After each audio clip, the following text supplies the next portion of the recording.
I'm in some woodland just outside of Marlow, a couple of miles to Marlow, and I'm standing in what looks like a series of trenches, and that's because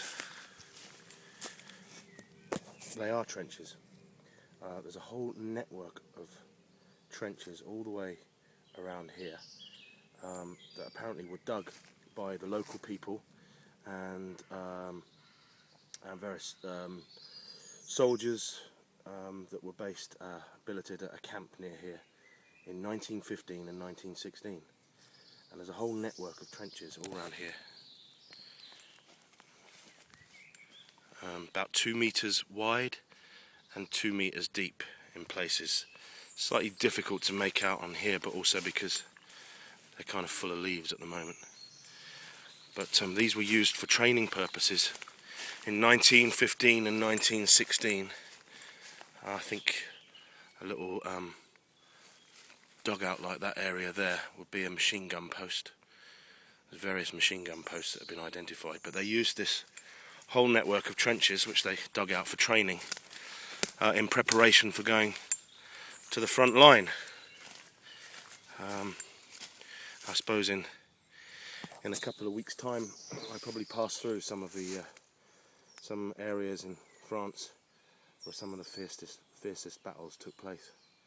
But it's kind of slightly eerie to think that this now extremely peaceful and sunlit woodland would have been the final training place for hundreds of men and women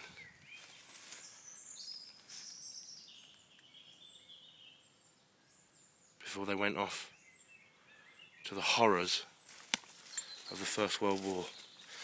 This network of trenches all the way around here is the most extensive remaining network in the UK. I mean, it's just hundreds of man hours to dig them out.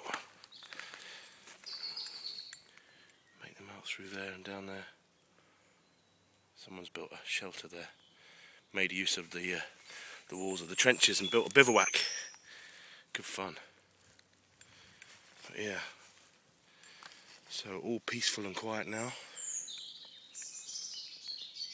Just trying to imagine what these woods would have been like when it was full of people training for something they probably had no idea about in terms of the reality of the horror of that war. Maybe it would have been an early summer's day like today, when they would have been in the woods training, thinking they're all going off on some kind of jolly. Because let's face it, the First World War, that's the way it was. That's the way it was sold. Guys all joining up together, football matches and various social groups of people joining up together, bands of brothers going off to fight for their country in a war that would be over in a few months. And as we know, that's not the way that history played it out. I think there's a board over here which might fill in some of the gaps.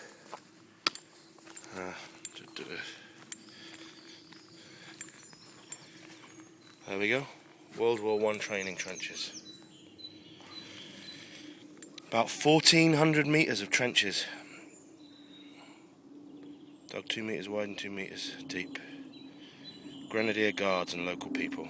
So there's Grenadier Guards, Welsh Guards, Royal Engineers and Royal Army Medical Corps, who were all billeted at the nearby Bovingdon Green Camp.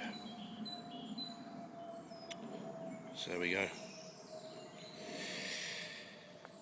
They shall not grow old, as we that are left grow old. Age shall not weary them, nor the years condemn. At the going down of the sun and in the morning, we will remember them.